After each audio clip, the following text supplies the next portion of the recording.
requires immediate action due to Government Code Section 36513, which has a 60-day time period for any council member who misses consecutive council meetings during that time period, or council meetings within a consecutive 60-day period. So the request is for the council to add this item on the agenda and require a motion to that effect at this point. Okay, I'd like to go to the council for a motion for this item for Councilman Pro Tem McCoy's absence. I have a question. I have a question first before you go to that. Question from Councilman Baker. Mr. Jared, can you outline the timeframes that are involved? I mean, you said 60 days, but when does that start? When does that end? Yes, so it would be appropriate to actually add that to the agenda before we get into discussion. But the question you raised could play into that. So yes, the time frame from when the consecutive 60 days starts is from the last council meeting that a council member was at. And so looking back on the last council meeting that Mr. McCoy was present, this could, at the next council meeting, end up in a potential lapse. Therefore, that's why it's necessary to add this at this time. Thank you. I'll make the motion to add this item to our agenda. I have a motion from Councilman Baker and a second from Councilman Davis to add this item regarding Councilman McCoy in his absence to the agenda. I'll do roll call. Councilman Haig. Aye. Councilman Davis. Yes. Councilman Baker. Yes. Mayor Middleton, aye. So the motion passes 4-0. Okay. Mr. Jared, back to me now. Yes, at this point, it would be appropriate for you to make any statement that you need to make, Okay. then take any brief public comment, and then have council discussion as with any item, and then a vote on the action. Okay, thank you. So just to let the public know that Mr. McCoy has reached out, and it is with regret that he is dealing with a serious health issue. He has advised that he is being seen by a cardiologist and has not released him to leave the home for anything that might be, work related. His hopes is to come back to the city council within a week or so, but of course there are no guarantees. At this time, he wishes everybody, or wants to tell everybody that he thanks them, the council, the city of Eureka, for their support during his time of absence and recovery to his illness. You have all been supportive. I miss you all. I'm anxious to get back to work with the council on the issues that concern our great city. So that's from Mr. McCoy. So it saddens me. I'm sorry, I'm a little sad. I miss him. I hope he hurries back. I hope he gets well, but he is facing some health challenges at this time. So I'll open up to comments from the public at this time for that.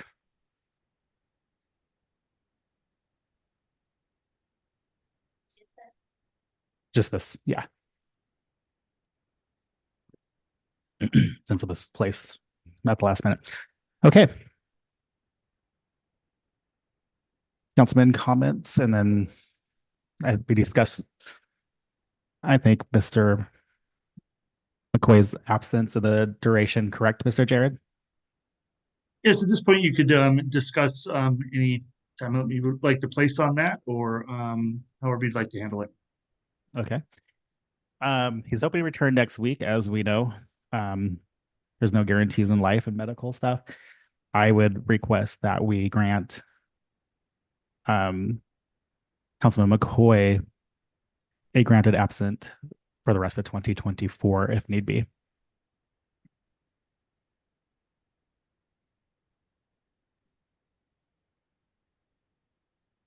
If need be. He's hoping to come back next week.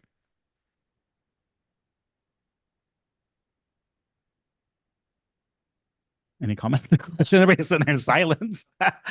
I'm already sitting there in silence.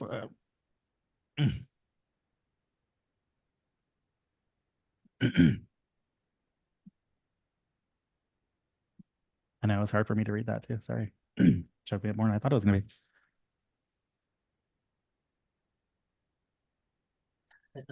Oh, question from Councilman Ledbetter. Or, No, sorry, no, City Manager manager. Ledbetter. Yeah, I just so everybody is aware, just to make sure everyone's on the same page, is at this moment, Mr. McCoy needs permissions from this body to miss over 60 days. And at this moment, it sounds like you guys are discussing what that duration you would like to see granted. On the table, we have the rest of this calendar year. That's what I propose. I mean, it's now we're going into our first meeting of October. That's only like four more meetings. Wait, 3 more meetings because we don't have one on November 5th. We come back November 15th. So it's about 3 or 4 meetings and left for the calendar year. Regular meetings.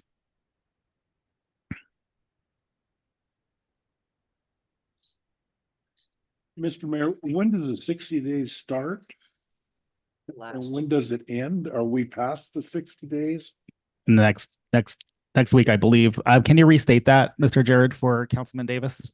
Certainly. So it's Government Code Section 36513A, and it states, if a council member is absent without permission from all regular city council meetings for 60 days consecutively from the last regular meeting he or she attended, his office becomes vacant and shall be filled as any other vacancy, period.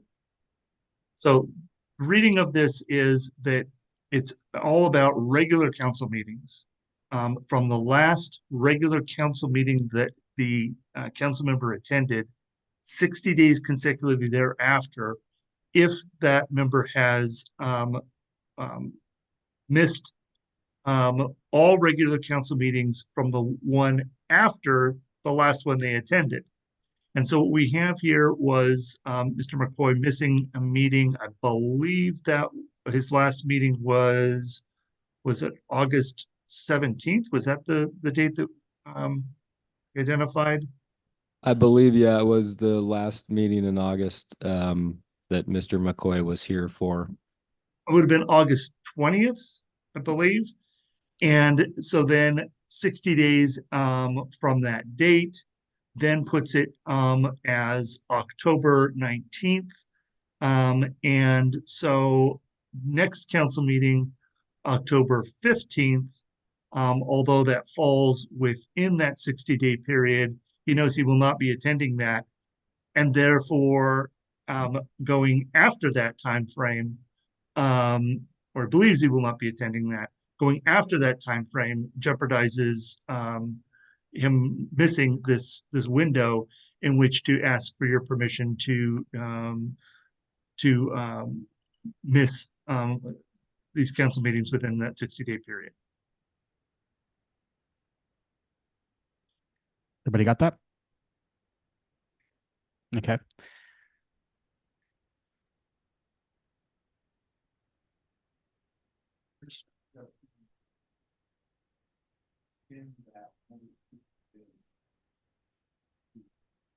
I'm proposing just in case he needs it. There's no guarantees right now. I mean, he's hopeful that we extend a courtesy to provide him in the absence and grant him through the end of miss the rest of the meetings through 2024 and expect him back in 2025. Should that be the case, he's only back the next meeting. We don't know, but I would hope the council, if it was one of us, would give us the same courtesy should we be faced with a health issue as of this, and be compassionate and considerate that he doesn't lose his seat after missing so many meetings due to an illness and after putting in 6 years for the city of Eureka. So that's my request. Councilman Gay. No, go ahead. Oh, sorry. I turned over here. So I definitely see what you're saying. I would say that we bring it back before the before the end of the year. Just for the fact is, we have the four of us here as a council, and I think it would be appropriate that if we have to, just judging by what's going on, it sounds like he'll be back, but if some freak reason he can't come back, then we, as the council, should be our decision making to move forward on something at that point in time. So instead of bombarding the next city council with that, so I think that what should happen before the end of the year. Okay, so should I not be here and you not be here and a new council takes their seat? Well, we know you're not going to be here. Right. Maybe for me, possibility. It's probably gonna be December 17th that new council gets seated. So do you want to meet the meeting before that? Say we'll grant the wish for his absent through, is that December? I can't read. December 3rd. Is that December 3rd? So bring it back to December 3rd. December 3rd. meeting. Okay, But we're granting him an absence through December 3rd. If need be. if need to be, yes, correct, if need to be, Okay. We would want to bring it back to December 3rd, correct? correct. Yes, I'm okay with that, Mr. Mayor. Okay. Is that a motion then? I'll make the motion then, Okay. bring it back December 3rd. I have a motion from Councilman Kaeg to grant I'll second that. Council McCoy the absent through December 3rd, Correct. 2024. And I have a second from Councilman Davis. I'll do roll call. Mr. Mayor, if I could have a clarification on Okay. the motion. As I'm understanding the motion, it's made excusing of absence would be through the December 3rd meeting. So, meaning that you would bring it back on December 3rd, but permission would be given to allow for his absence on December 3rd as well. Correct. Correct. Got it. Yes. Okay. So he can miss December 3rd. Can you just read the motion in its entirety for the minutes, please? Councilman Kaeg? Oh, sorry. She wants you to read the motion for the county clerk, Miss County Clerk. Make a motion to bring it back December 3rd for his absence until that December 3rd and on that day. And if he's not being able to be present on that day, then we'll have another decision making at that point in time. Okay. Is that clear enough as mud? Is that clear enough? Yes, thank you. Okay. So I have the, do I need to read it again or am I okay? I'm okay? You're Okay. okay. So I'll go back to roll call. So I had the motion from Councilman Kaeg, second from Councilman Davis. I'll do roll call. Councilman Kaeg, Aye. Councilman Davis. Aye. Councilman Baker Yes. and Mayor Middleton. Aye. So the motion passes 4-0 for Mr. McCoy's absence, and we wish him well. We hope he gets back to a full recovery, and I look forward to having him back next to me. And as we know, it can be a little animated at times, but I enjoy my time with and he puts a lot of passion into our city. So we wish him well and look forward to him being back. All right. Okay.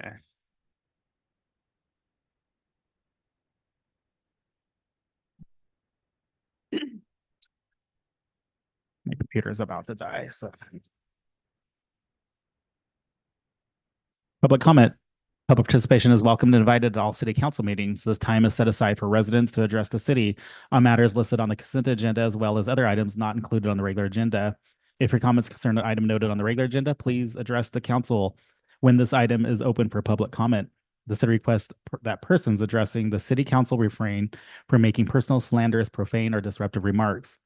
Council members, when recognized by the mayor, may ask clarifying questions of the presenter, but no action may be taken by the city council during public comment section of the meeting. Under the Brown Act, the city council is prohibited from discussing or taking action on items not listed on the posted agenda.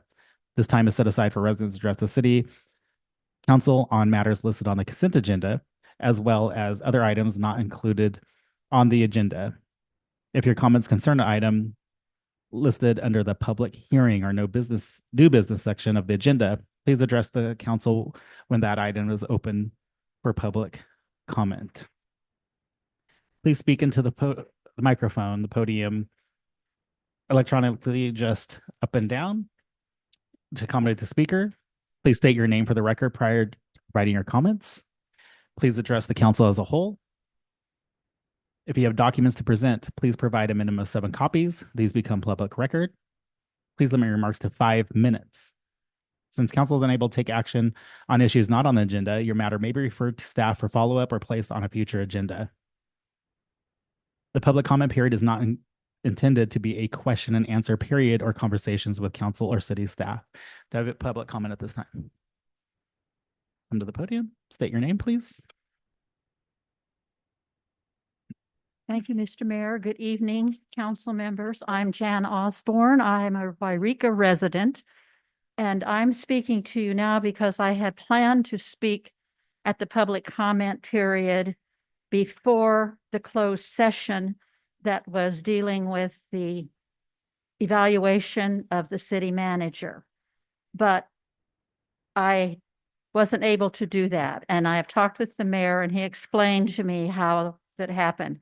But I want you just what that explanation was. So if anybody else wants to do that sometimes. You have to be standing right in front of that door.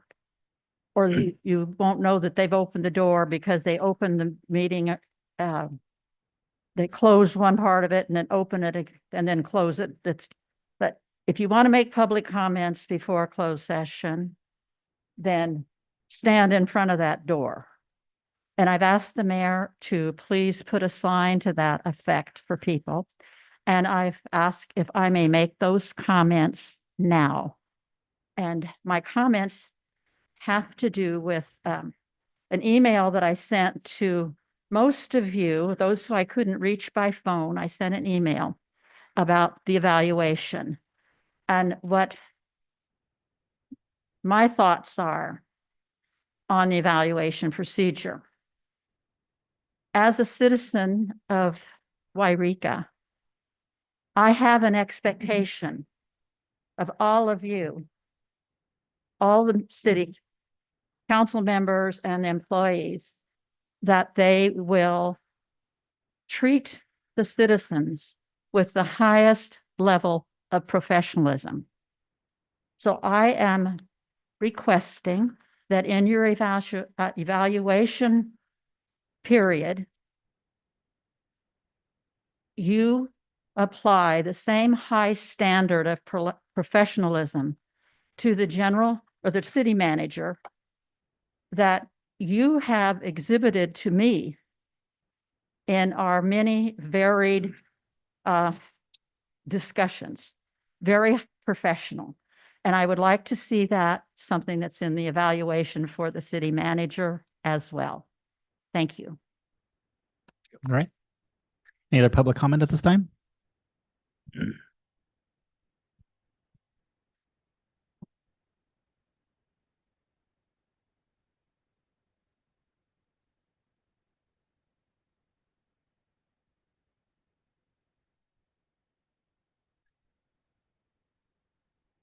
Mariatri, I broke my foot, so bear with me. So I have asked many times for a vacancy tax to help clean up our town from blighted buildings with no avail. I am asking this council to put on the future agenda to have our code enforcement law firm look into the blighted buildings through our town, to have a conversation about this issue.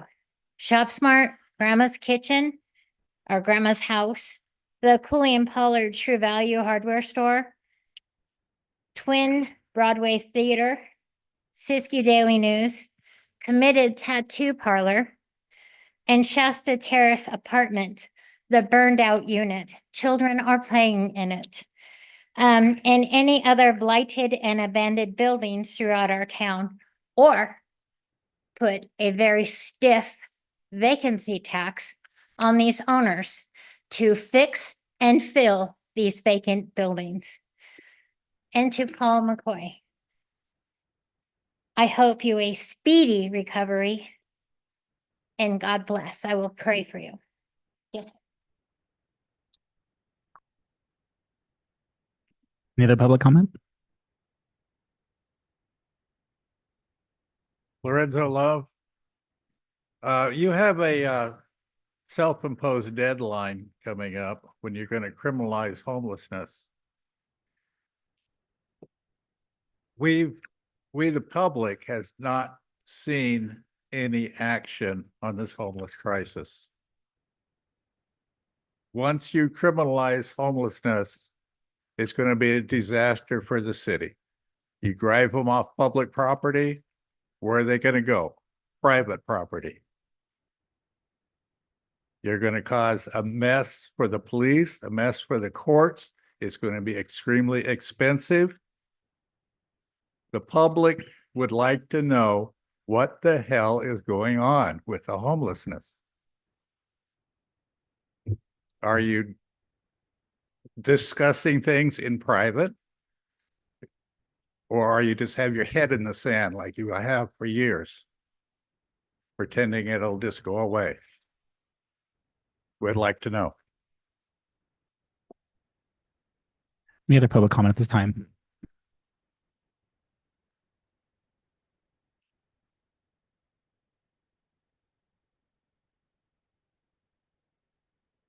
Okay, now I'll close public comment. Item number 7, consent agenda. All matters under the consent agenda are considered routine and non-controversial and will be enacted by one motion unless any member of the council wishes to remove an item for discussion.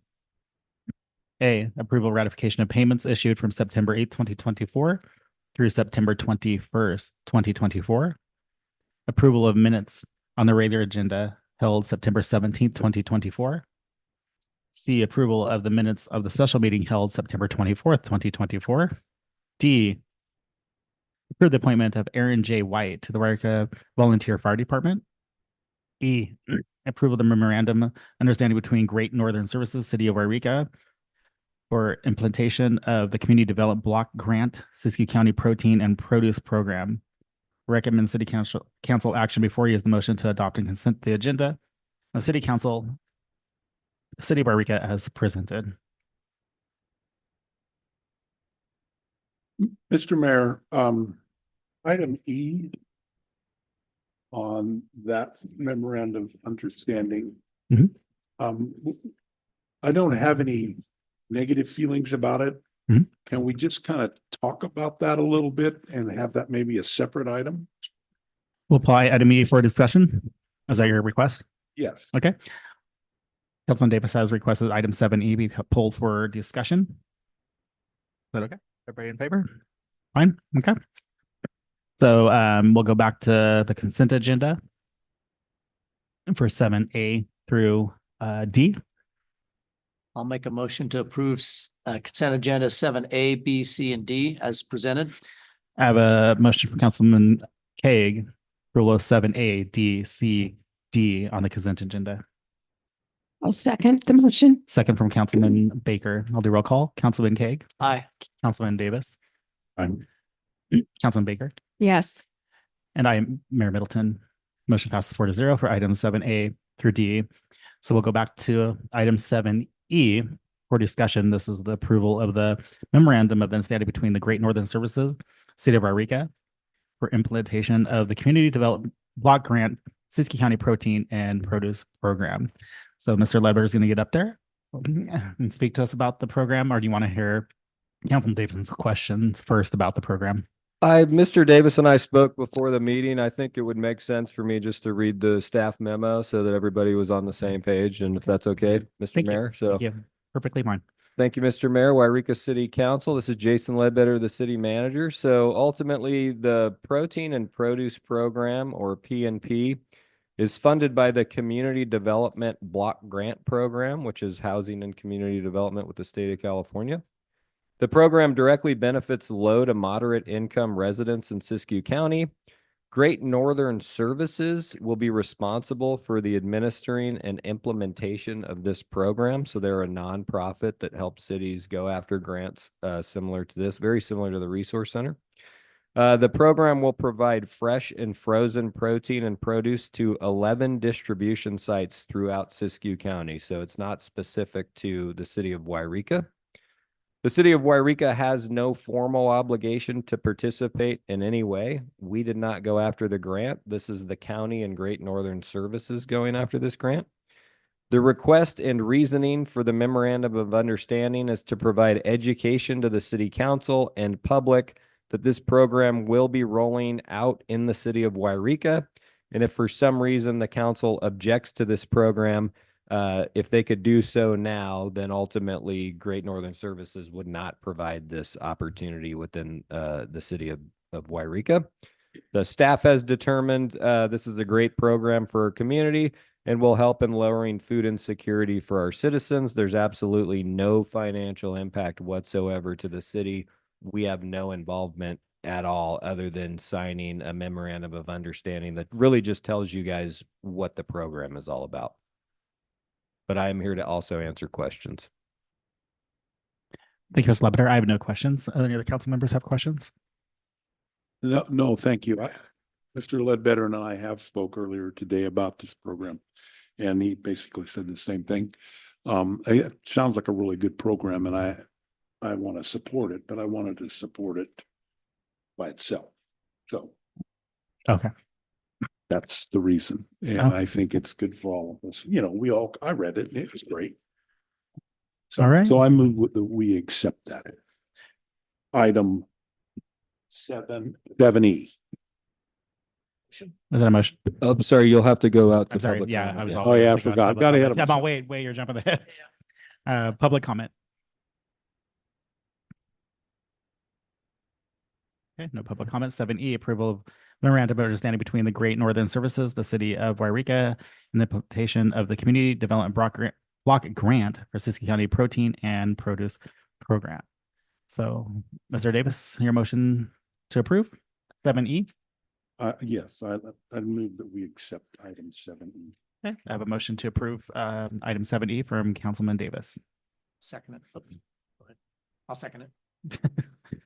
Second, I have a second from Councilman Kaeg. I'll do roll call. Councilman Kaeg, Aye. Councilman Davis, Aye. Councilman Baker, Yes. and I, Mayor Middleton. Motion passes for 7E, 4-0. Okay, old business, city manager and the fire chief. This is agenda title Wairika Fire Department presentation.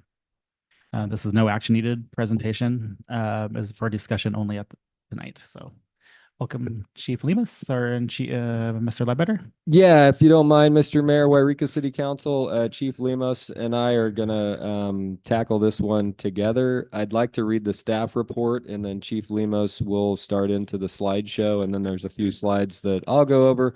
The whole thing hopefully being interactive with the council, and then inevitably opening up to public comment. So I'm just going to start out by reading the staff memo. So on April 20th of 2021, the city of Wairika City Council voted 5-0 approving a planning grant application for $250,000 of funding for a new fire station project. This was to site and then start the engineering.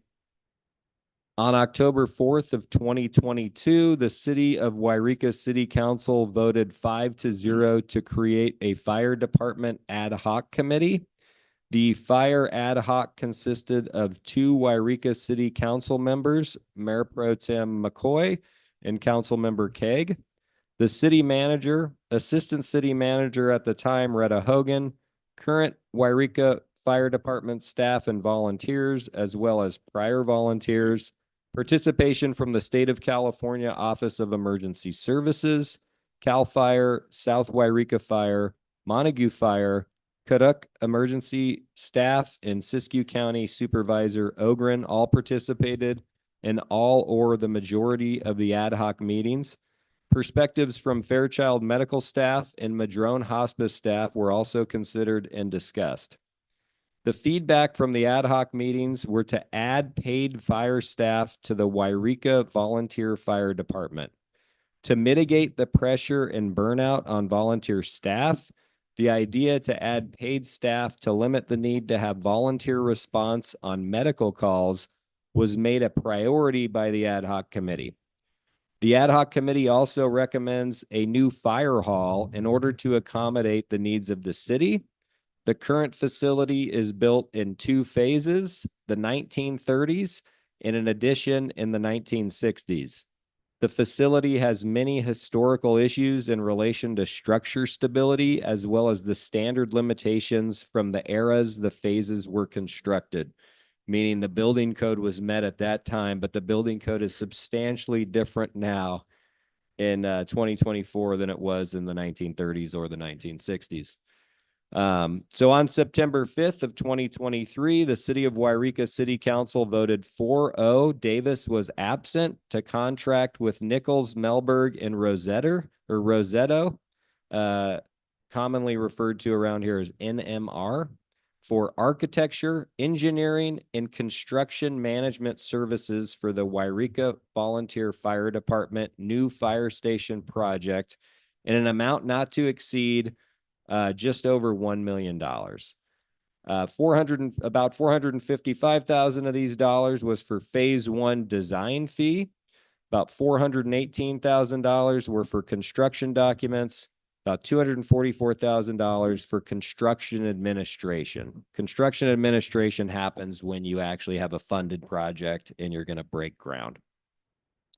Currently, the city has spent about $248,000 of this $1.1 million cost for design, engineering, and construction administration, with the majority subsidized by that community development block grant of $250,000. The construction administration is only pertinent, obviously, if the city has funding to begin the construction. In order to get to 100% engineered plan set, the city will still need to gap fund about $620,000. Hopefully this is making sense, but we'll go over this more, I'm sure, in the future as well. The increased call volume since 1990 is mostly attributed to the increase in medical call emergencies. Volunteerism has decreased nationally, and the trend does not appear to be changing. The age of the current fire hall poses issues for proper functionality and response to emergency. The need for a new fire hall and paid staffing continues to be the most logical solutions for the issues at the volunteer Wairika Fire Department. And staff has prepared a slideshow to discuss what a new fire hall and paid staffing would look like if funding were made available to the city of Wairika with any new revenue streams. And so ultimately, Chief Lemos and I are now going to dive into the PowerPoint. If you can put that up, Mrs. Prohaska. And some of these will be familiar and some of these will be new slides. So without further ado, I'm going to kick it over to Fire Chief Lemos. Well, thank you, Jason. Members of the council, members of the public, thank you for entertaining us tonight with, or allowing us to entertain you with this information. So some of you have seen this before, this presentation, in one fashion or another, but in the fire department was established back in 1856, if you're not aware of that. So that, tells you a lot about, the storied history of the department. And going back to when we first really had records of any consequence, you can go back to I went back to the minutes from when Secretary Tom Colburn kept immaculate records, but started looking at these stats that we had for medical calls. And when we first started running medicals in 1991, thereabouts, just as that blue just started to show, maybe into 1994. And you can see how that drastically in this chart, how drastically those numbers increased. I mean, I think, under 100 there in 1994, and it just ballooned over time to, as many as 2,000 calls. Not all those were medical. You can see even some of the fires have increased over time, and a lot of you are aware of, if you have a scanner at home, how much, how busy we are. But something that was just more or less we kind of inherited, because it wasn't anything that really changed in the city. I think it was advent of possibly the cell phone and a few other things. But in order to explain it, I think you just kind of have to understand it's an aging population. There are other factors at play that, no one in this community really has control over. But we, as an all hazards department, when the alarm goes off, we go. And we don't have the time or we're not trained just to wait. We just respond. So as you can see, the medical calls have been the primary reason for the increase in responses. But all in all, I I think overall in all different aspects, we've seen an increase in calls just in general. So next slide. So again, over time, you can see how the volunteer numbers dropped from, when I got in 94, we had over 40, and that has dropped substantially down to, one point, 15 or 16, maybe 17 people. We're in good shape right now. As you heard on the consent agenda, we have another young man coming in. And we've been fortunate in that regard, even during times when you see volunteerism is down. But I can tell you is I've watched the numbers over the years, and, they ebb and flow. They're up for a while, and then you lose a couple. And then you get a couple in, one in, and you lose three. You just never know. So with that number of calls, it's just you have to understand that you can't sustain that with, a volunteer force, not easily anyway. So, over that period of time, you can see how much it dropped, and it's only stands to reason that, you're going to have to address that at some point, and that's where we are there now. So next slide. Again, another graph showing, in this case, workload expressed as a number of alarms per volunteer. So again, as the volunteer numbers dropped, what happened? The calls went up. And, two diverging data like that, it's going to end up creating some problems. And we've had times where we're wondering if we were going to have enough to, to respond. And that's very concerning to everyone. We have good relationships and agreements with neighboring departments, CAL FIRE, Montague, South Wairika, but generally for medical calls, we attempt to handle those on our own. But it just goes to show you over time how that has affected the department and their ability to respond. So next slide.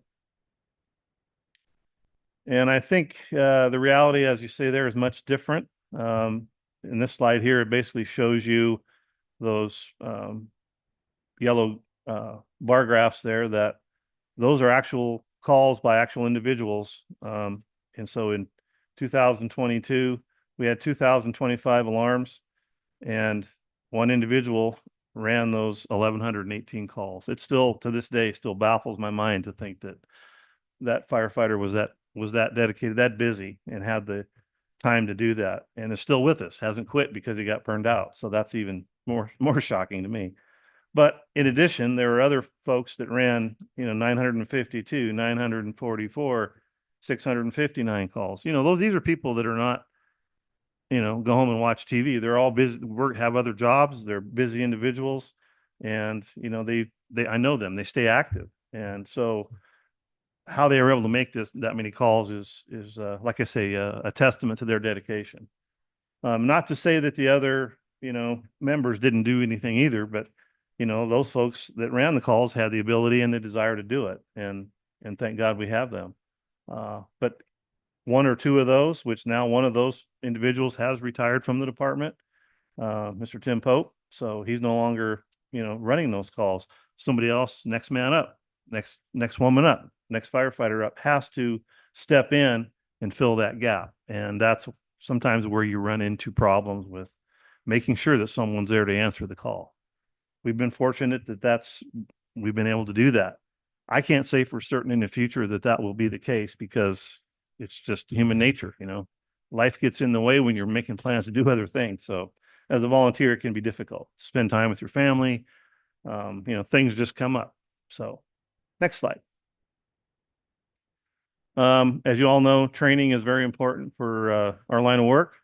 Firefighters need to have training in a myriad of different disciplines: emergency medical, structure fires, wildland, driver operator training, hazardous materials response training. And I think that number is pretty accurate, but it's 500 to 600 hours that we do our best to maintain refresher training for all of those. We just completed some for emergency medical. We're going to dive into hazardous materials response training here very soon. So that's all time in addition to running the calls. You don't just get, okay, you understand it because you were on the call, and, bless you, and you can move on, go back to the station. It's classroom along with, some hands-on that we do, at the training center. So, 30 hours mandatory of additional training for wildland fire refresher training. That's just an example thrown in there to give you an idea. So with all the calls you run, then you got to do it, more time for training.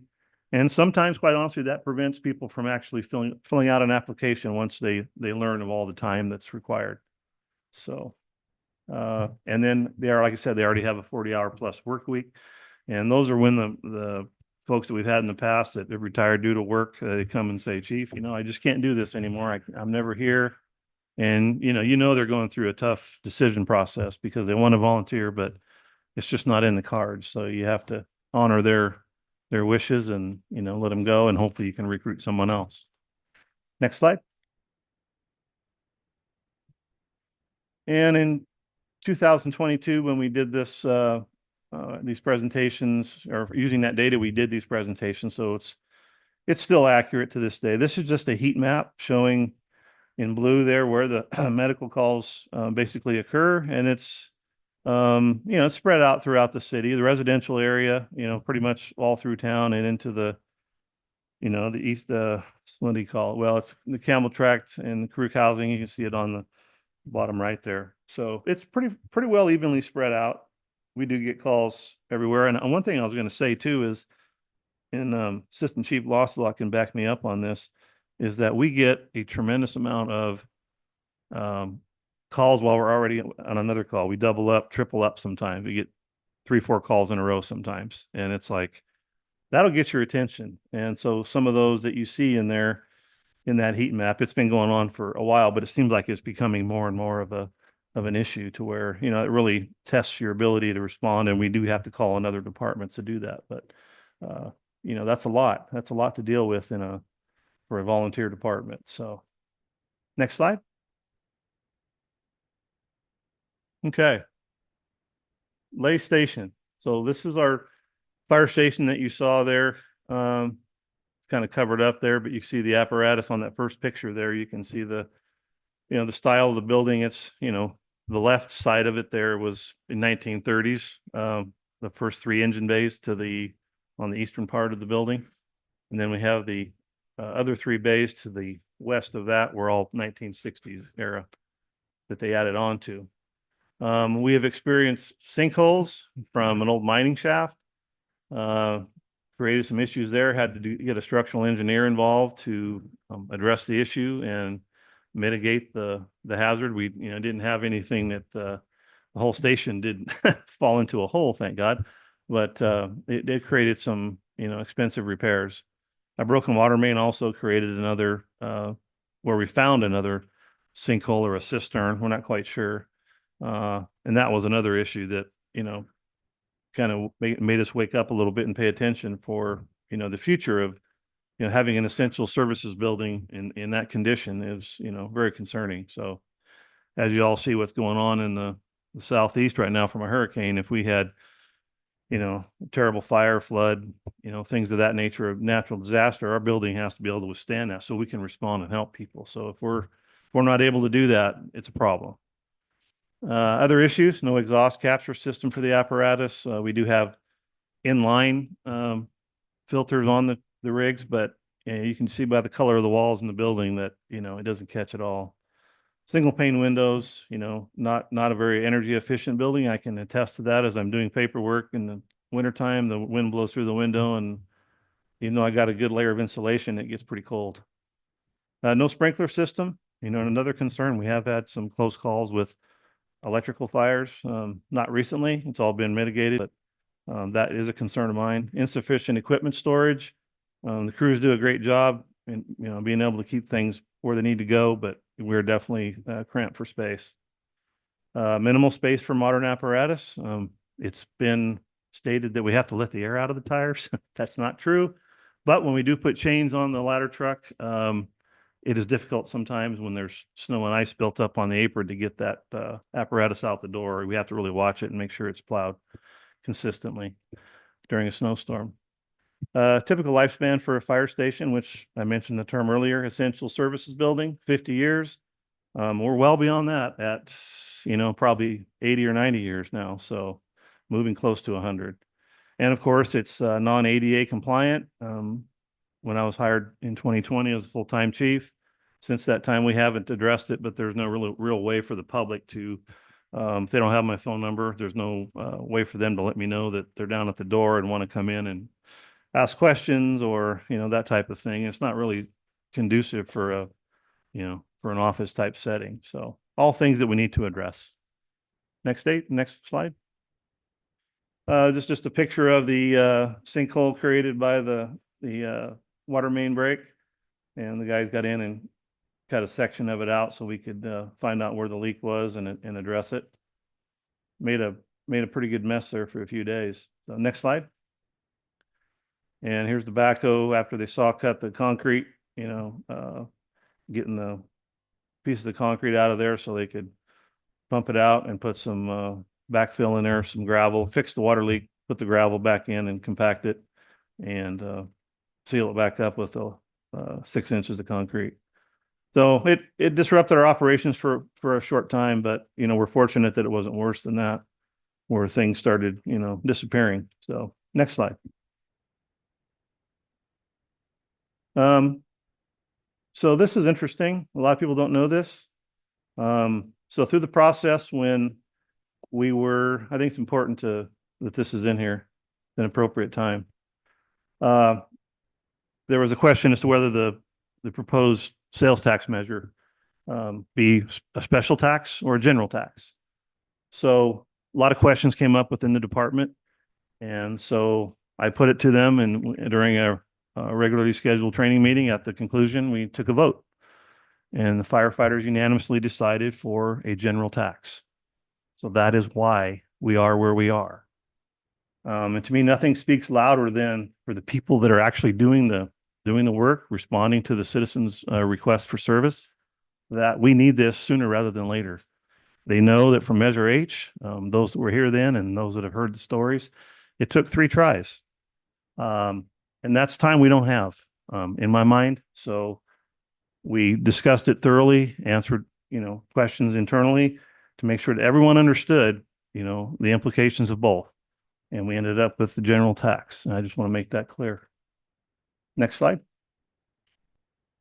Like I said, we've been very successful on getting some additional volunteers. And like I said, we're much better off now than we were in, say, 2018, 2019. But people's lives change. And so we have to keep recruiting, continually.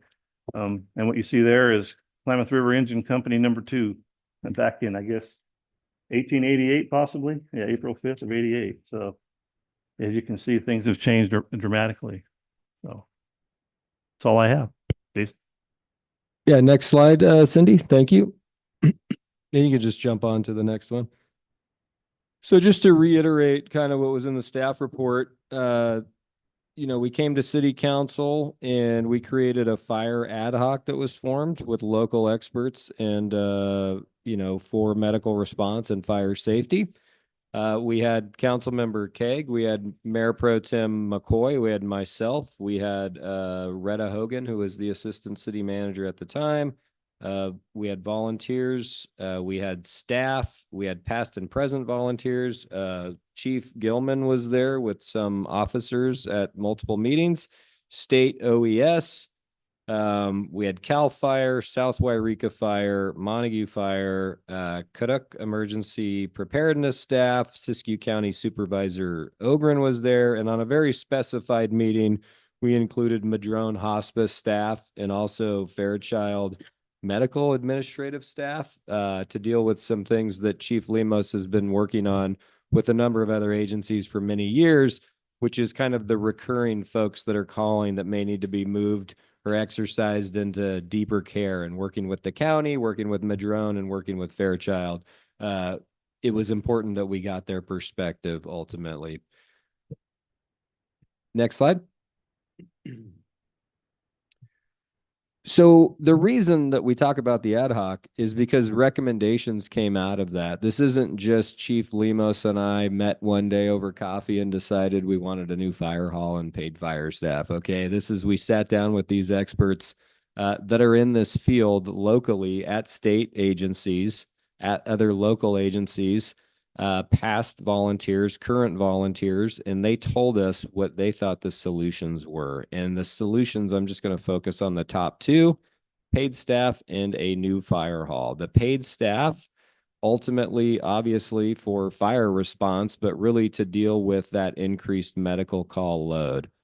And then obviously a new fire hall, which this council or councils before had decided was a priority, because when I got here, as I pointed out, there was already a grant in order to look at siting and possibly engineering a new site. So the recommendations from the fire ad hoc, from the professionals here, from the state and local fire departments, that's where we're getting this information. They're saying you need to have paid staff at the Wairika Fire Department, and that your current fire hall is falling apart and you obviously need a new location.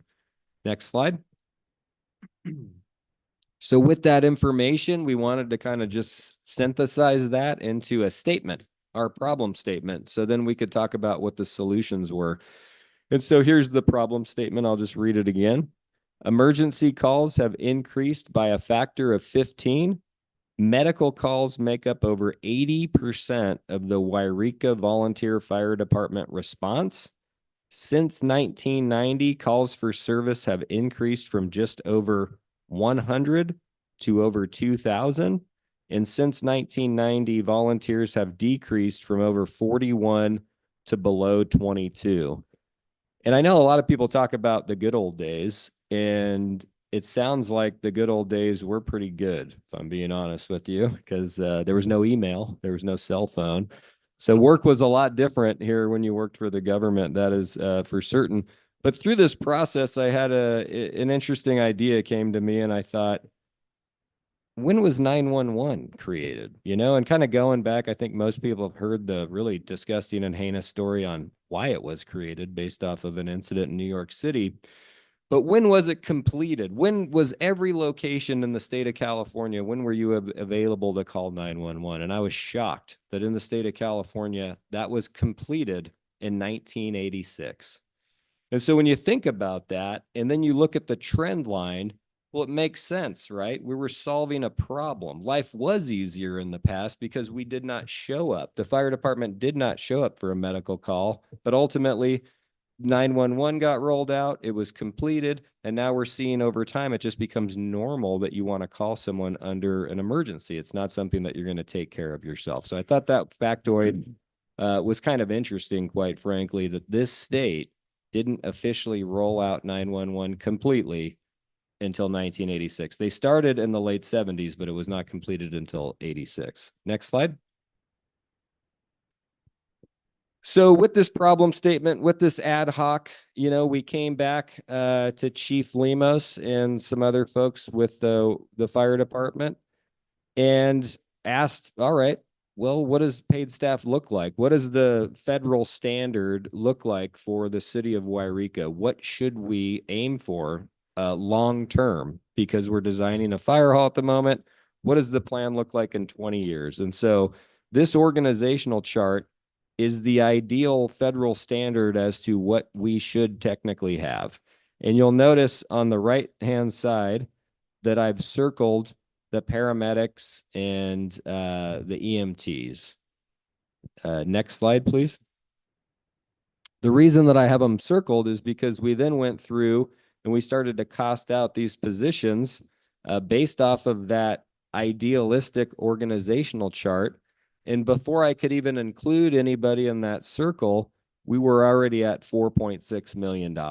So we stopped. We knew that we were never going to be able to take on $4.6 million of salary annually within the city with our budget. So the reason that this is in here is to show the public that we're not trying to gouge the system. We're not trying to do idealism. We're really, truly just trying to be creative on how we solve our problem. And we're not asking to overload the system with a multitude of new employees. We know that that's not realistic based upon our tax base. Next slide. On that note as well, we were designing the most ideal fire hall for the city into the future. What does that look like? And we want to make sure that we're meeting a standard there. And so ultimately, through that process, we designed a 30,000 square foot fire hall with NMR, or conceptualized one here.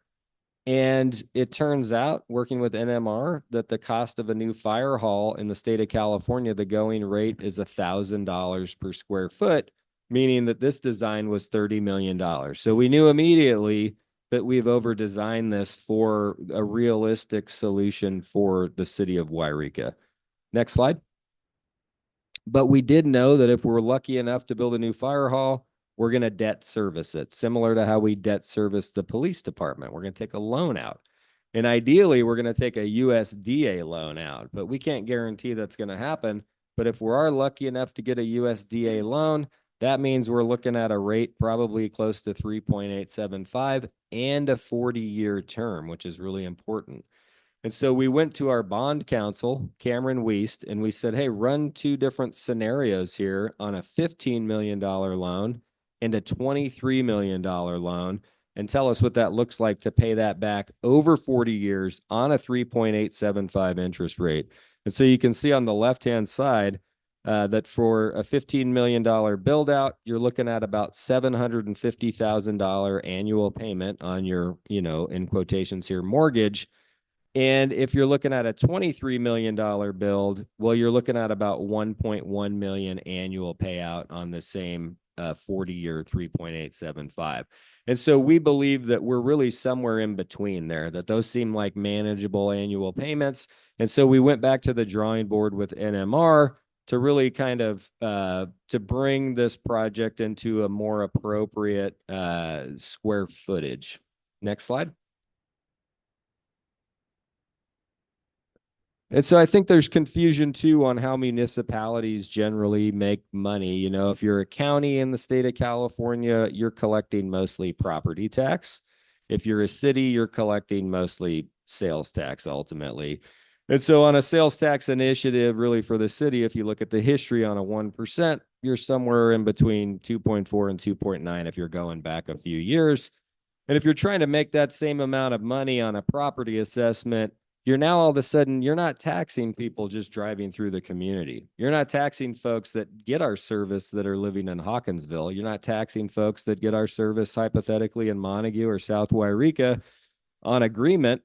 You're only taxing those properties in your city limits, and you're looking at to garner about $2.4 million. Everybody needs to pay an extra $650 annually on their property assessment.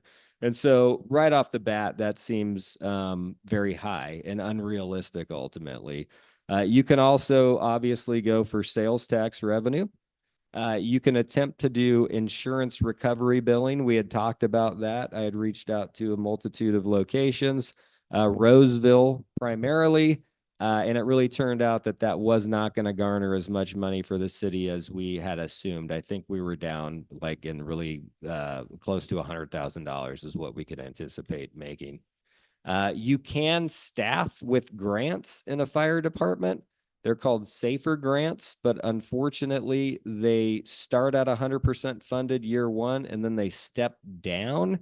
And so by year three, you're getting 0%, and it's expected that you would pay. So if we got a new funding stream, immediately Chief Lemos and I would go apply for the safer grants, because we would obviously want to subsidize our costs and get staffing in as quickly as possible. But it's just not you can't just go get these grants without a plan, because inevitably you're going to end up needing to cut staff because you're going to be over on salary, because at some point you're paying for the staff and the grant is no longer paying for it. And then ultimately you can always redistribute the general fund. And so you can make some cuts. You can take money away from certain departments and put those into whatever department you're trying to fund. So these are the general ways that people generally at local municipalities attempt to garner revenue to take care of issues. Next slide.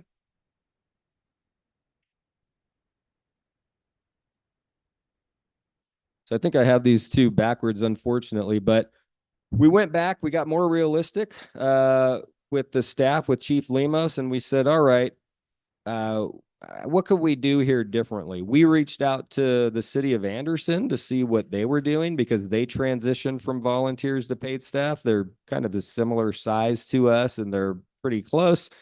So reaching out to them, they claimed that the best thing we could possibly do was schedule a 48 hours on, 96 hours off schedule. And that's what they did. They do that and they have 3 employees on at all times. So 24 hours a day, there's always 3 people living at the facility for that 48-hour time period.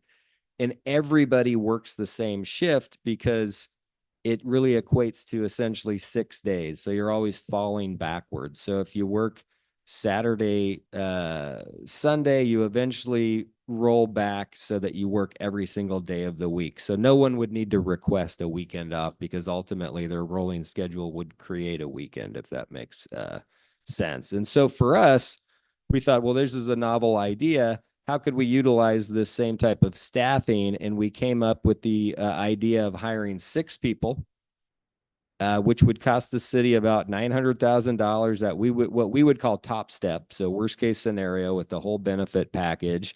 And we would have 2 people on 24 hours a day constantly. So we would do the same thing as Anderson, except we would guarantee there would be 2 instead of 3 people on, meaning you always had a response. At 3 in the morning, there's a medical call, it's guaranteed. You're going to get an even quicker response, thereby trying to save and limit the need for volunteers at really obscure hours.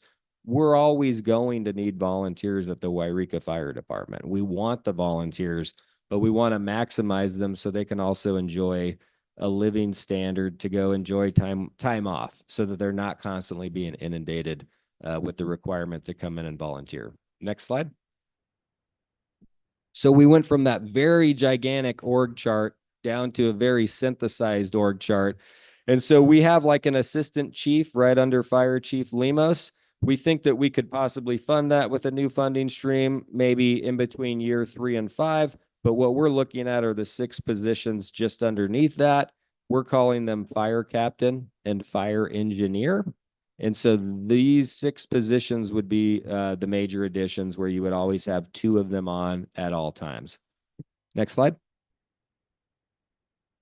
So we started working with human resources because we need job descriptions on what these positions are. And so human resources has been meeting with the fire chief and the team.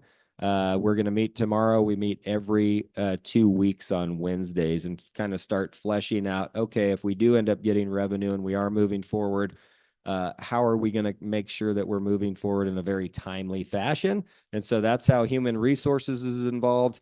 And finance is currently involved because we will have another meeting here in October with Cameron Wiest to go over how we're going to go about attempting to get a USDA loan for 3.875% for 40 years. Next slide. And so ultimately at this point, I am going to kick it back to Chief Lemos because there's this is a new design. This is not the 30,000 square foot design. This is a just under 18,000 square foot design that I think Chief Lemos can kind of walk us through. And then after this, there's some nice imagery of what this site would actually look like. Thank you. Thank you, Jason. So, yeah, I mean, I think if you saw the renditions that came out in the water bill and this was in there, or the utilities bill that had the information on the new station, you may have seen that and kind of wondered what all this was. If you've seen plans for buildings before, you probably haven't seen too many for fire stations, and they are unique in their design because, you know, there's a lot going on there. So you can kind of see on the left there in the tan colored background, those are the engine bays. And just kind of a, it may not be exactly like that, but we do have, 6 to 8 apparatus that, 6 for sure that stay in the station. And some like the utility and the chief's command vehicles, they're usually outside, either at a residence or, staying at somebody's house to respond from home. But we can stack those in there, nose to tail, butt to butt, if you will. And then, you utilize the different ways of leaving the station and not having to, wait for one to leave or to have to back one out. So there's different ways we can do that. And that's kind of just depicted in the apparatus bay portion there. So, and then on the left of that, you see there's, room for a workshop, an SCBA room, which is our self-contained breathing apparatus where we, refill the bottles, do our repairs, maintenance, low-level maintenance on those, hose storage, things of that nature, which, in a lot of ways now we're kind of scrambling to have more room. And then as you move into the functional part of the structure, we have room for offices up there in the pink where the entrance would be. And actually, that right at the top there, inside that triangle, you see looks like an apparatus. That would be one of the vintage apparatus we would have displayed in the front, which is really a nice touch. And then there's, just like I say, general office space, training room. Where it's have education there in the yellow, we have a spot there for you can have firefighters sit there as you're getting instruction on certain topics.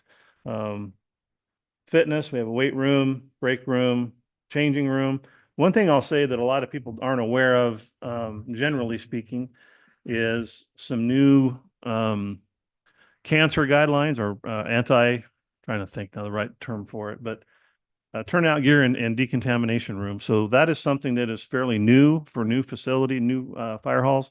So that when you come in and you've been on a structure fire and you're all dirty, you need to have a place where you can remove your dirty clothing and have a separate room for that to get them right into the cleaning station and into the washer, the extractor, and then have an area where you don't have people that are not contaminated, if you will, because there's all kinds of things go into the smoke that is generated from structure fires. So, and those are all potentially cancer causing. So we're very concerned about that. And the design that goes into that these days is to prevent that. So you always have a clean area and you have a dirty, quote unquote, dirty area where you can remove your turnouts.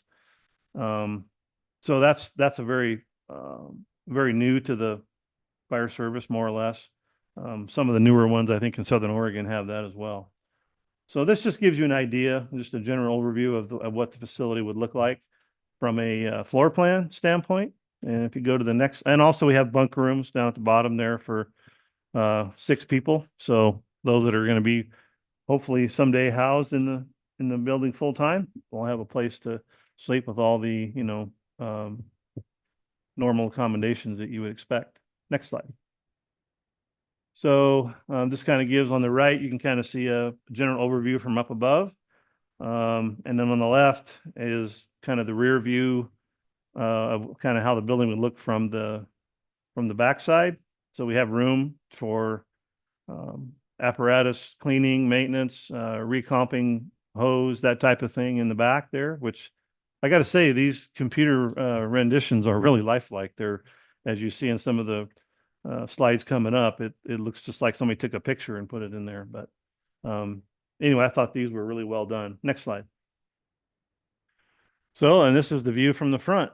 I think the only thing missing is right now is having an apron on Main Street going right to the in the new sidewalk.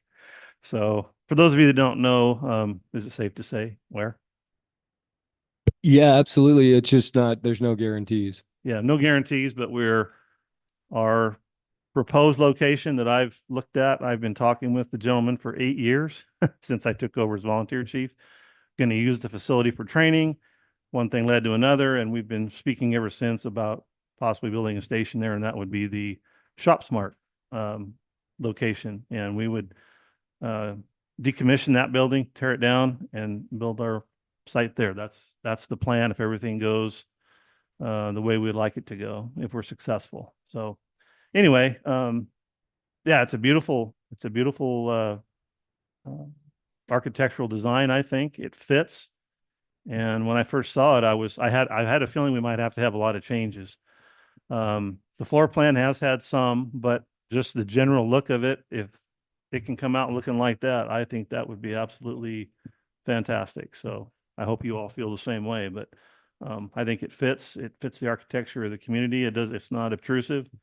I think it looks really nice. So next slide. If there is one. Yeah. So that gives you a little different angle. I think it's, modern, but not too over the top. The engine bays are, you see the doors there. Those are called bifold or accordion type doors. We have roll-ups too in the back. These accordion doors are a little more expensive, but they do open faster. And I think they're overall, that's kind of the trend now in new fire stations that I think are better. I've seen them operate in person, and they seem to me to be a more thoughtful design on a fire station. So, next slide. Again, another pick there, and as you can see, those are, gives you a better idea of what it would really look like. It looks like a photograph almost. Or symbol up on the Maltese cross up on the top there, and yeah, I think everything about it speaks to the future, and it would be a beautiful addition, which we need. I mean, our building's almost 100 years old. This would be fantastic addition to the city of Wairika. So, moving forward. Is that it, Cindy? Yep. That's all we have for you guys. So we're here to answer questions, and obviously if there's public comment. Thank you, Mr. Bear. Thank you, Chief Lemus. Any questions or comments from the council? Ms. Baker. Ms. Baker. Thank you so much. Again, I think this is just an excellent presentation. It's a wonderful overview of how this project kind of was built, so to speak. And I really appreciate the fact that you brought out that the city council followed the recommendation of the actual volunteer, the actual department when it came to a general tax versus a special tax. I think that I appreciate that you brought that out. Well, So I just, again, want to commend you both, Mr. Ledbetter and Chief Lemus, for the work that you've done on this project. And I really appreciate the work that the fire department does for the community as well. So thank you. Hey, Councilman Baker. Councilman Davis. Sure. Chief Lemus, that was really nice. You and Mr. Ledbetter did an excellent job, in my opinion, of presenting this. I think the graphics get better each time you make a presentation. So I think that's great. And again, like Colleen says, I can't thank you enough for leading the council in this on the type of sales tax election that we're going to have. And I think that should really hold a lot of water. That's It us. looks to me like you might need They're to gonna go. go. Someone's I'm gonna go. good. Those who are gonna go. Those who are gonna go. So yeah, that's nature of the beast there. That could be a Thanksgiving dinner, Christmas dinner. Just happens to be a council meeting this time. So, but yeah, thank you for saying that. And again, you guys do a great job for us. Thank Here you. in Wairika. Yeah. The volunteers I'm really proud of them. They do things that you don't even know about. So good things. All good. Thank you, Councilman Davis. Councilman King. Thank you, Chief Lynn. I just want to comment, same thing. You put a lot of blood, sweat and tears into this. And I know when I first got on city council, this has been a hot topic now for going on 8 years. So we started making that discussion quite a while ago on what the next move was for the fire station. So it's been a lot of talk, and now it looks like, hopefully we can get things rolling. Come this election, we can get things rolling hopefully in a lot of different things, but as a country period. But no, I thank you for all your work. And like I said, a lot of people don't realize the volunteer base on how much time you guys put into it. You guys put an amazing amount of time on medical calls. I know, like I said, my dad was one of those people that was called on numerous times because of his handicap problems that he had. So I thank the staff for that. I'll tell you what, it was a lifesaver. Yeah. But it is taxing on their staff because of that. So one thing I do want to ask is on all the vintage fire trucks that's proposed to go to the new station too. And I know you had one in the front of it, you said in that slideshow there. What about the other ones that you have? I mean, that's for future discussion, depending on, if we were able to obtain a new fire station. Some of the ones that are in the museum that are attached to the western part of the building now, the very, as you look at it from the front on Minor Street to the right, a lot of people don't even know that it's there. And as time goes on, we've shown them, more and more that, and people just love it. So I would hope we could keep that, there, because that was the blood, sweat and tears of some of the folks that are not with us anymore and long, 50-year members. So, I mean, we'd like to be able to keep that, but we just don't know. It's going to depend on what happens down the road. Now, we could probably make more room and maybe have one additional one, have them, offset, but that's for another day discussion. I don't have any new information on that, or, we could, probably get enough private funds to, construct another museum somewhere if that was something that, Oh, yeah, had to so- go away. But it's, yeah, it would be a great thing if we had a curator and could have that open Yeah. more often. And that is kind of something rolling around in my pea brain, but we have some people that we're losing some of that institutional knowledge too. Yeah. So there's a lot of information there that, would be not lost, but, there's just not that continual,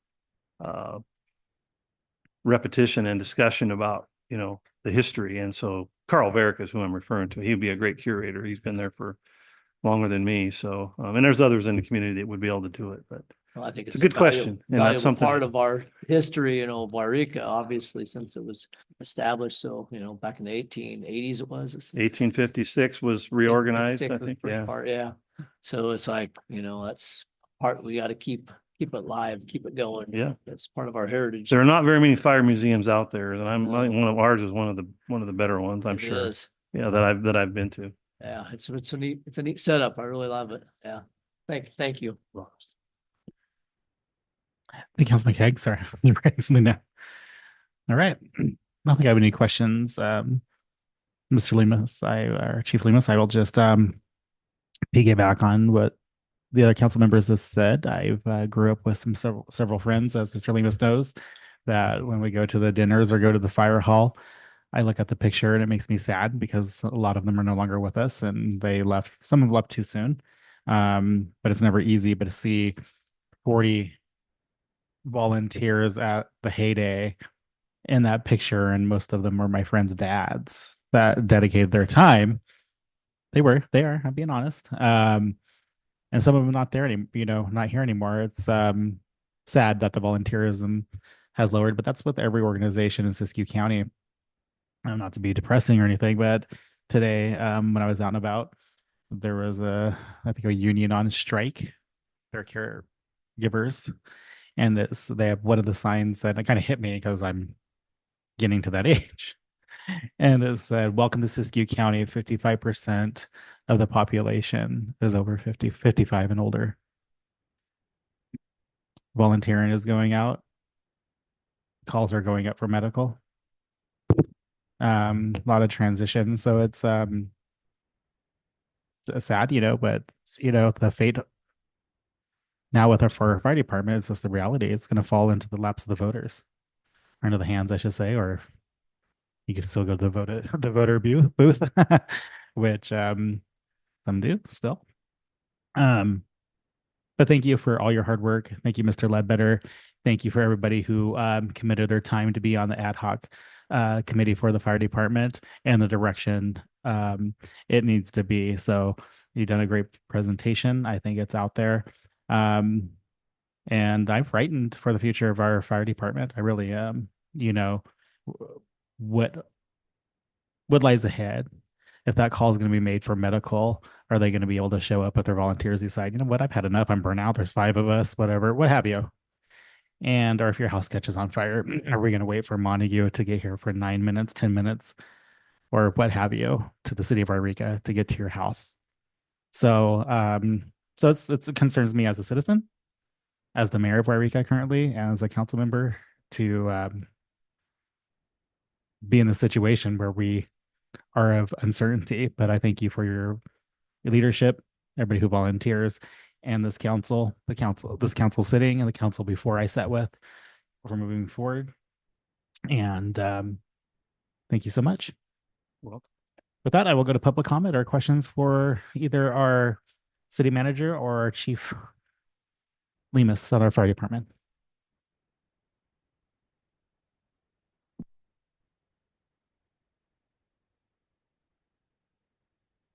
Nobody. I think everybody, great presentation.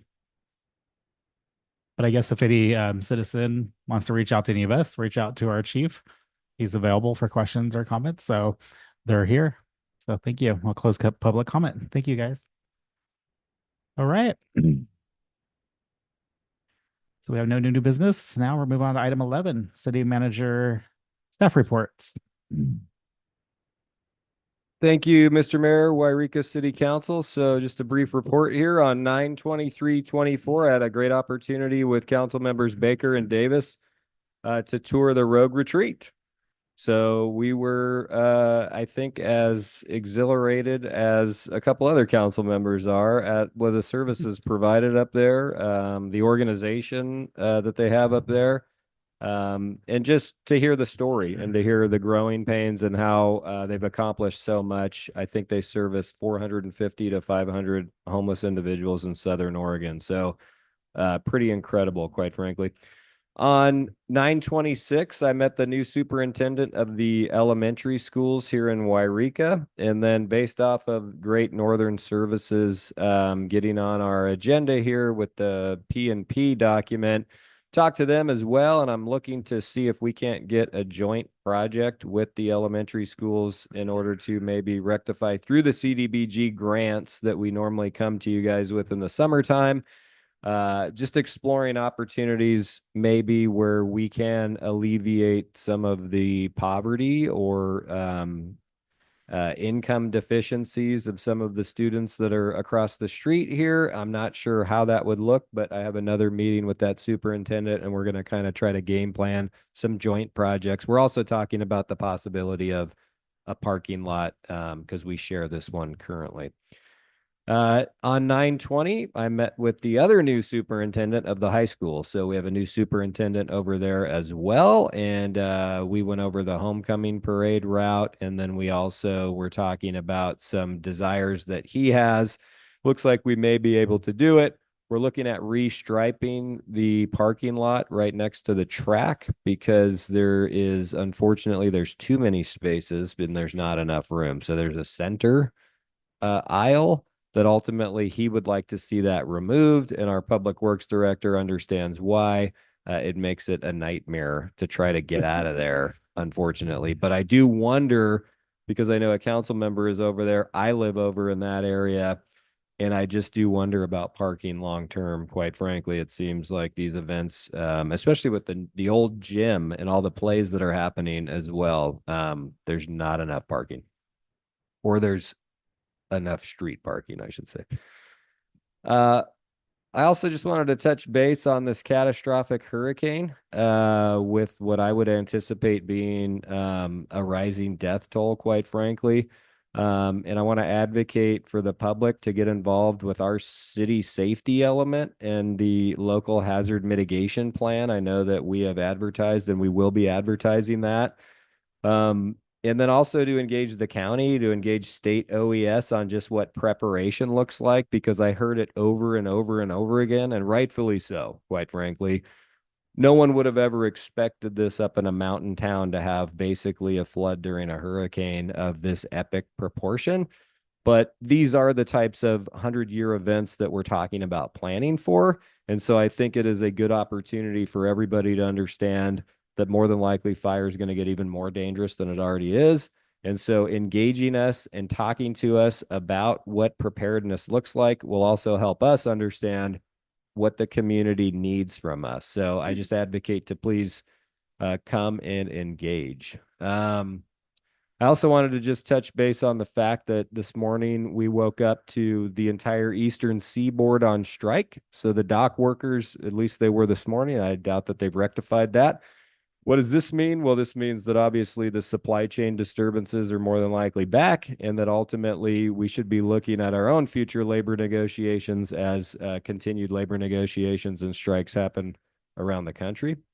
And obviously, I think I'm not the only one to be so excited about Highway 3. The grade, Highway 3 appears to be at grade, and so it doesn't look like they're going to lay down any more asphalt right now.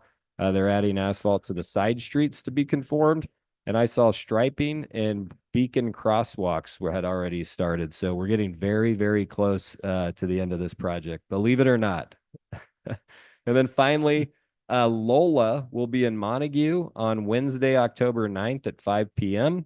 So if you have not already and would like to attend, if you can please RSVP email to our city clerk, Cindy Prohaska, and we'll see you in Montague Wednesday, October 9th. Thanks. Thank you, Mr. Leber. Okay. I'll go to council members for statements, comment, requests. Councilman Baker. She's always eager to go. You guys you. are Well, never So ready excited. to go. I know. I'm excited about being on the city council and being involved in the city. I know that we all are. So of course. And you know, the only person that I have listening to me at my house is not really a person. It's a little dachshund. So this is my opportunity to speak. I know Anyway. I know the feeling, Yes.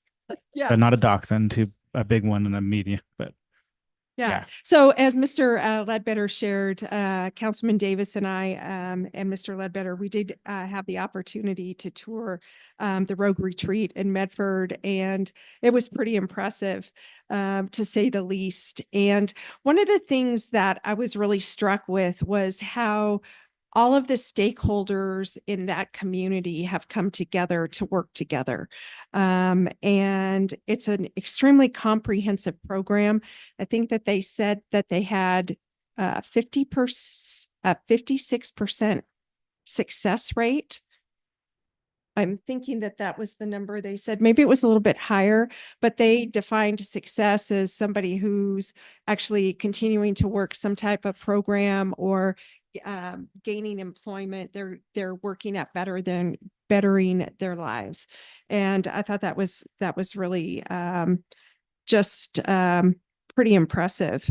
And I appreciated that there was a gentleman who opened up his home, which is a pallet, so that we could take a look at his pallet. And the pallets are pretty impressive. So I'm looking forward to the pallet shelter here in Wairika.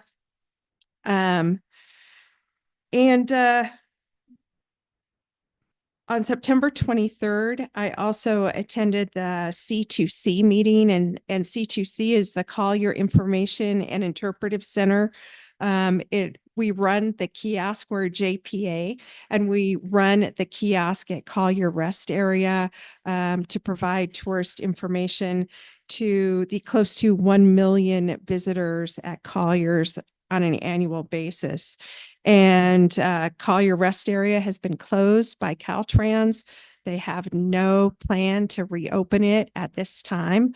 It was closed because of the water quality from the Klamath River.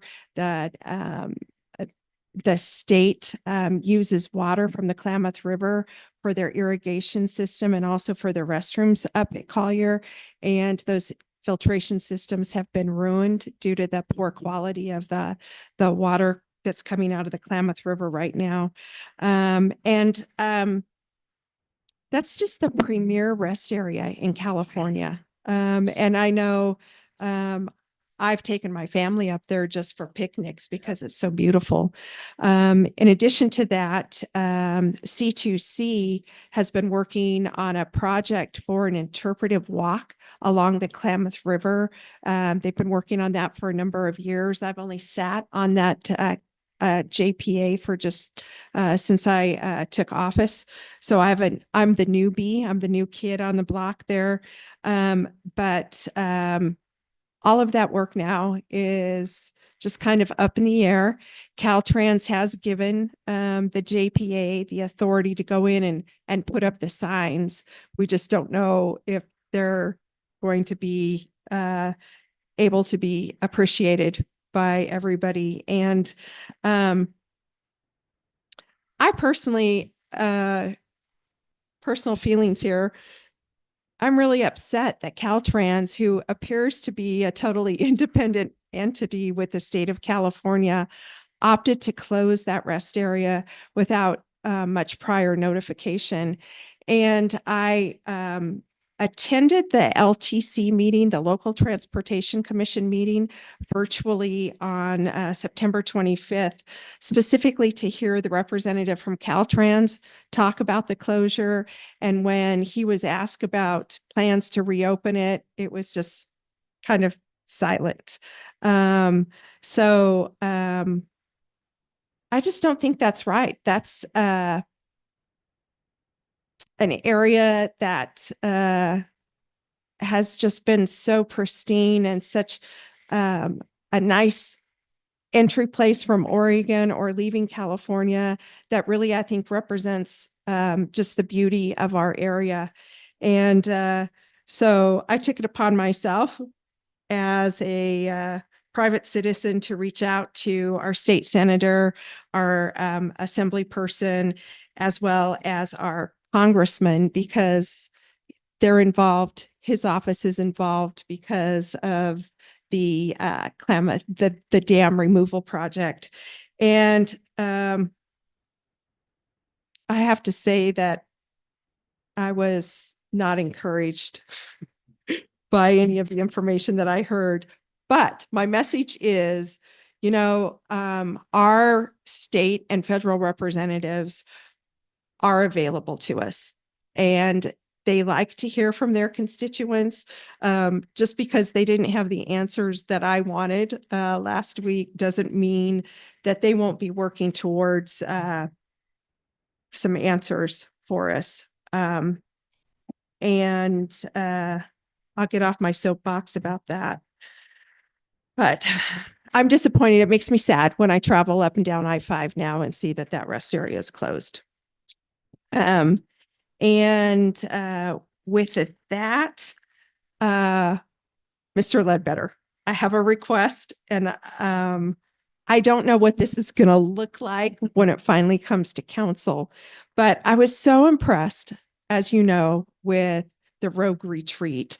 And I started thinking about our area, and Mr. Kaeg, who has just worked so diligently and is so committed and passionate about homelessness and homeless programs for the homeless people here in Wairika.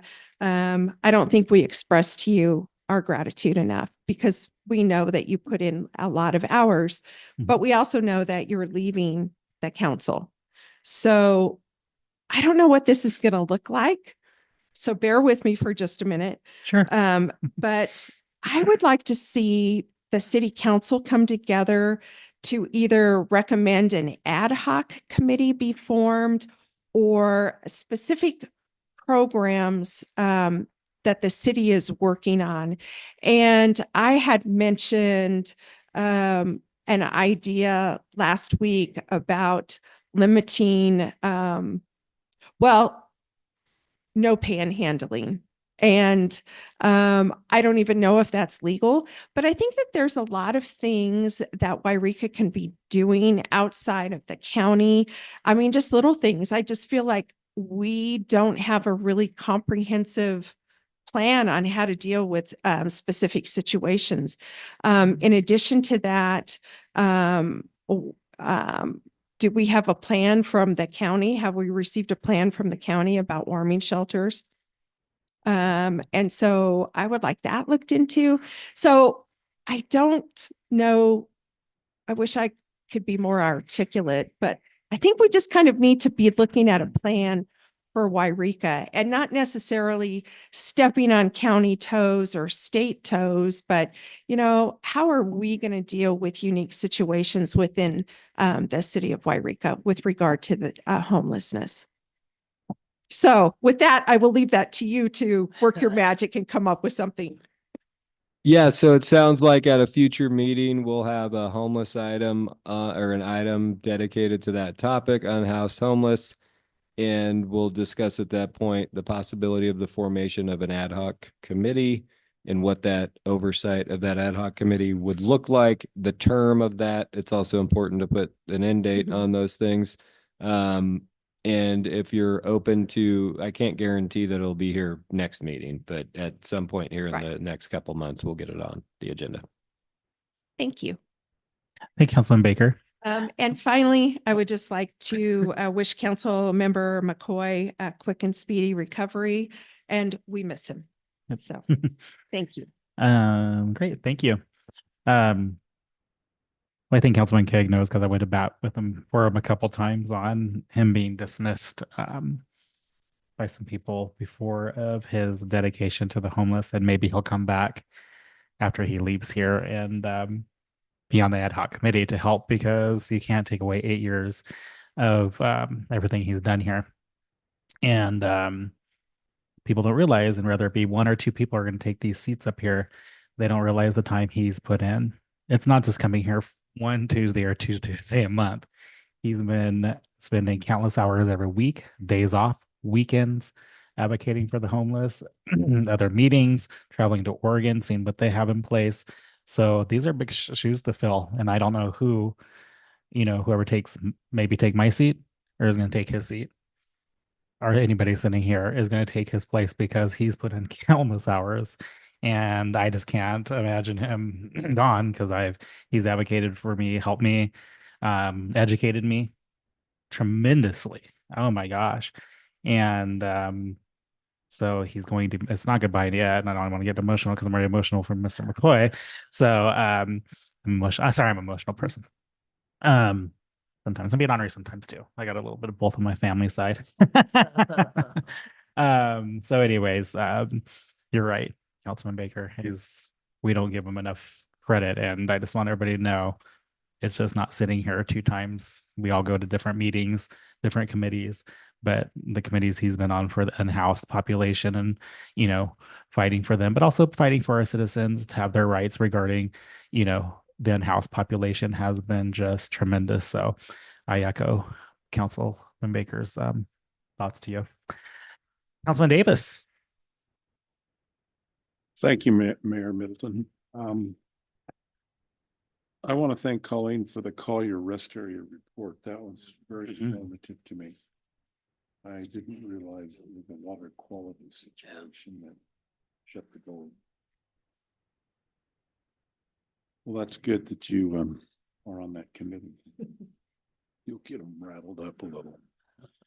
The Rogue Retreat that Mr. Ledbetter and Ms. Baker and I went on, I was impressed with all the things that everybody said, but the pallet shelters were something that were really interesting, and the urban camping that they had there. I thought those things were pretty phenomenal. Actually, I didn't realize what a pallet shelter was. I had it viewed as a shack. It's really not. It's a pretty good. It would be a great shed or shop building, to store your stuff in. It's pretty small, but they have a bed and they have a few other things. No water, no toilet or anything, but you can get a TV in there if you choose to. They also had the we call them the blue monsters, but the toilets that are outside toilets. Plus, they had washing facilities for their clothes and restrooms for the men and the women if they needed to have a shower. So, and they also had, the washing machine and dryers that were available. It was pretty impressive. And it was only on about, what did they say, 3.2 acres? It was pretty close to that. And they had lots of room to spare. It was kind of amazing. I was like both Mr. Ledbetter and Ms. Baker, I was quite impressed.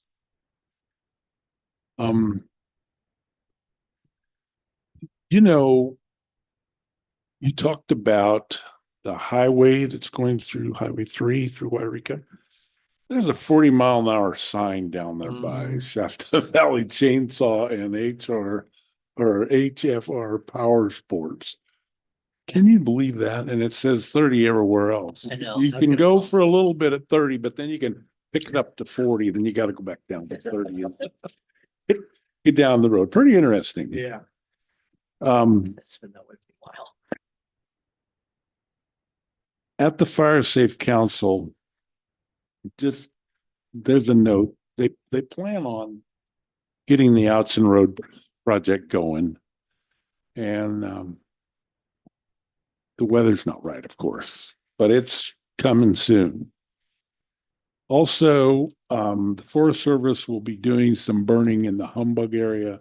They have about 400 acres up there they're going to burn, but not right now, is what the word Yeah. was. And that's good. Mr. Lemus was there and he spread the word a little bit for the Wairika Fire Department. In particular, one thing that caught my ear was the air curtain burner.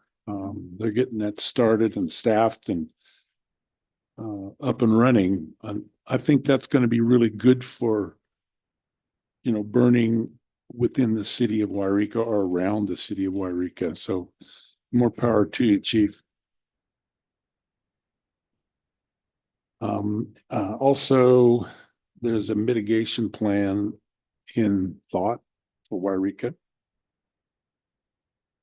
And I think South Wairika said something that kind of caught my mind, is that they were involved in the park fire. And the park fire was huge.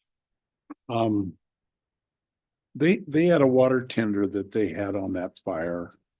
And so I asked kind of a couple of questions, and he said that they have a spare water tender that they use just for that. And they send somebody with it, and it paid about $10,000 for the person that staffed it. And the tender itself got about 40,000. Now, that's not clear profit, obviously. There's maintenance and upkeep, and most of the time they feed people that are involved, but they made a little bit of money for their South Wairika Fire Department. I thought that was kind of a cool thing. And by golly, that's what I got for you. All right. Thank you, Councilman Davis. Councilman Cake. I just want to thank you guys for recognizing the amount of time that I've put into, especially the homelessness. And this is something that shouldn't be taken lightly for the next, person that sits in my seat here, because between when I was mayor and when I was doing the homeless thing, I was probably spending, if you want to believe it or not, about 20 hours a week between the two. And so taking, the position of being on the council should not be taken lightly. There's a lot of time that goes into it. And it's something that if you do it right, you're going to spend a lot of time, and you're doing it because you're passionate about your city and you want to see the city excel in a positive way. And so I'm glad, Colleen, Ms. Baker, thank you for bringing that up, that we need to get an ad hoc committee going and see some succession going on the committee. So I would look forward to having the future council and sharing what I put into it. I've got piles and piles and piles of notes that can be used and to future council, because there's a lot that needs to go on, just like what you guys seen up there, the road retreat. I'm so glad that you guys were able to visit that, because it has been an example for what we've been doing here when it comes to the pallet shelter structure that's going on. Like I expressed last time, that I'd like to see an urban campsite.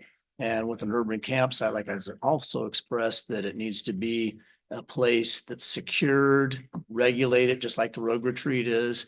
There's a lot of regulations, but by doing that, it actually will get the individuals off the street, help them into the process of rehabilitation or whatever that may be, out of homelessness, in other words.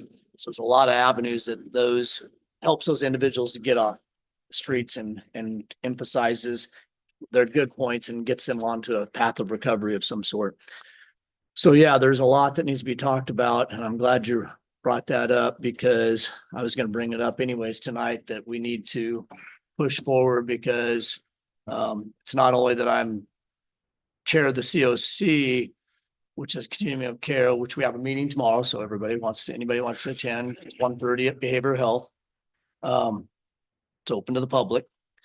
But I also chair the point in time count for Siskiyou County and also chair the point in time count for the 7 counties of the North State. So there's a lot of information that's out there that can benefit the city. And getting back to what Ms. Baker is discussing about, is it something that maybe we want to look into, not necessarily stepping on the county's feet as far as that goes, but there's a lot of funding out there that can be used through the COC that us as a city can apply for. Anybody that's part of the COC can apply for this funding. And there's a lot that's out there. So I would encourage the city to start looking into that funding, because I have a hunch that we're going to need to pursue some of that funding to help better the city and the citizens of Wairika to make this a better place. So I encourage that. So thank you, Ms. Baker, for bringing that up, because we need to move forward on it. C2C, which you were talking about earlier, thank you for being part of that. I was actually a part of the C2C previously too, and so was Mr. Middleton. I wasn't. Oh, you weren't? I thought you joined in for a while there. No. So anyways, I was part of the C2C, and sad to see that rest area the way it is now. You look at it and you drive by and it's all dried up. It's pretty pitiful looking, as beautiful as it was. I'm hoping that, if once they get things situated and they can get the water source situated again, that they'll bring it back. But like you said, it's sad that they just kind of left everybody high and dry because of the dam removal, that this is affecting that rest area, which affects all of Siskiyou County on tourism and everything else. Cause I can't remember what the statistics was on how many people go through that rest area, but it's a lot of people go through that rest area. So it's sad to see us losing that valuable resource, being able to get tourism in our city throughout Siskiyou County, because that's gone now for a while. And if they can't bring back some type of water source, it's going to be gone for quite a while, because it's sad. But with that in mind, I think that's all. I'll just kind of leave it at that, Mr. Mayor. And just like I said, I thank you guys for recognizing the amount of time, because I don't think people realize how much time just goes in sitting in any one of our seats.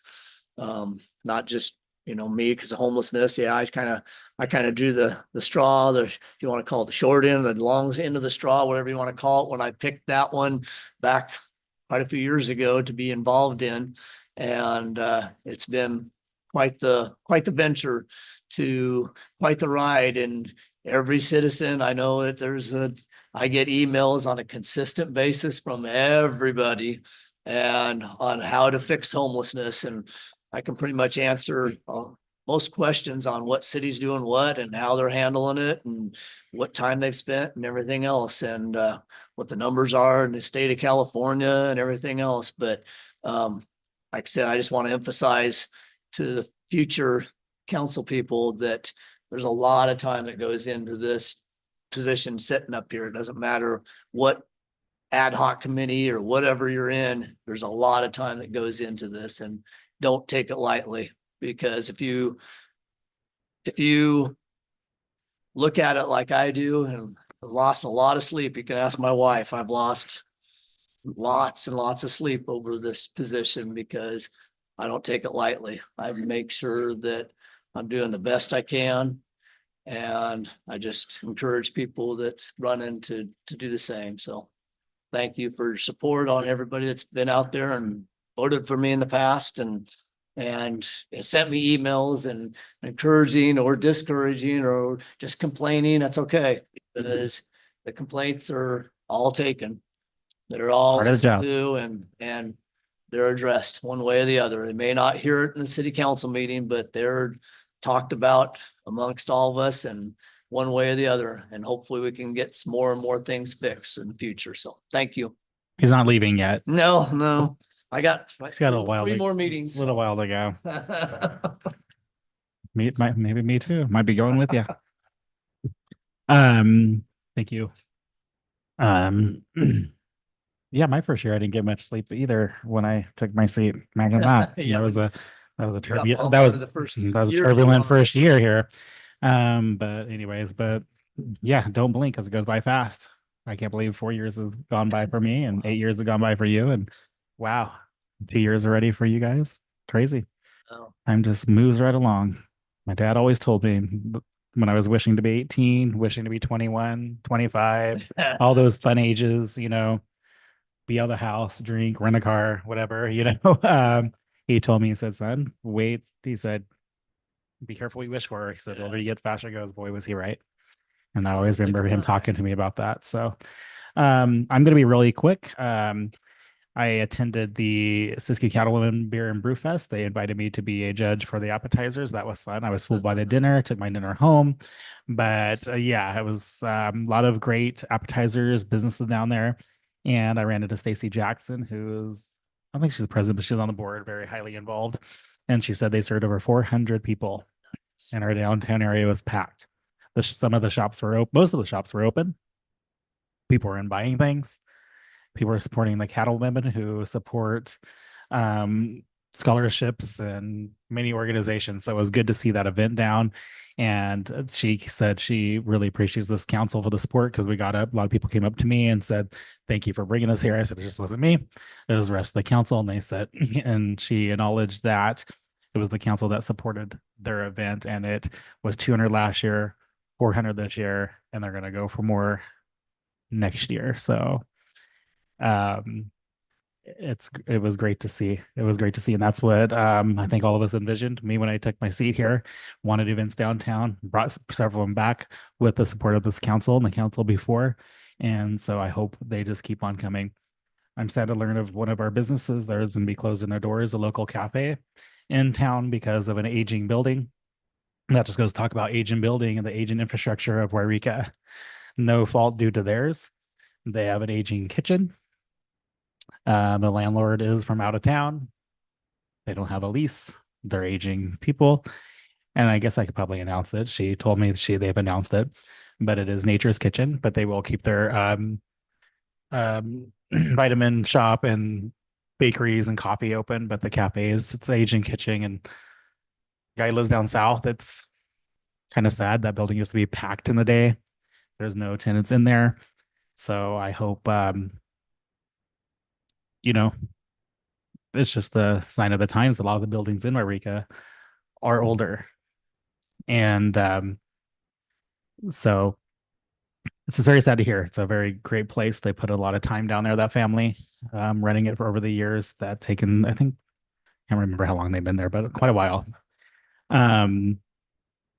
So I would encourage, we need to start focusing on some of these older buildings and, the future of Wairika and the future of business coming in and what the owners of the building or what they're going to be faced with the new laws from the health department, the county. They're in charge of doing those inspections and saying what is the new law and what's going to be required. So